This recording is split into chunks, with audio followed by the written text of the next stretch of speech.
জাতীয় নির্বাচন নিয়ে দুই ধরনের প্রতিদ্বন্দ্বিতার আভাস দিয়েছে দুটি সংস্থা। একটি সংস্থার জরিপে এগিয়ে রয়েছে বিএনপি, আরেকটির মতে এগিয়ে আছে জামায়াত ইসলামী। বিকেলে এমিনেন্স অ্যাসোসিয়েশন ফর সোশ্যাল ডেভেলপমেন্টের নির্বাচনী জরিপে বলা হয় ৬৬.৩% বিএনপি এবং ১১.৯% ভোটারের পছন্দ জামায়াত।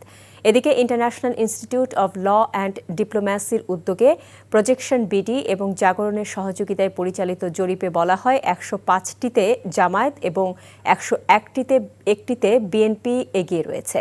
৭৫টি আসনে হাড্ডাহাড্ডি লড়াইয়ের আভাস দিয়েছে তারা। ৩০০ আসনের মধ্যে মোট ৬৩,৬১৫ জনের ওপর জরিপটি পরিচালিত হয়। অন্যদিকে গণভোটে হাঁ ভোটের দেওয়ার পক্ষে মত দিয়েছেন ৮৯.৬% উত্তরদাতা।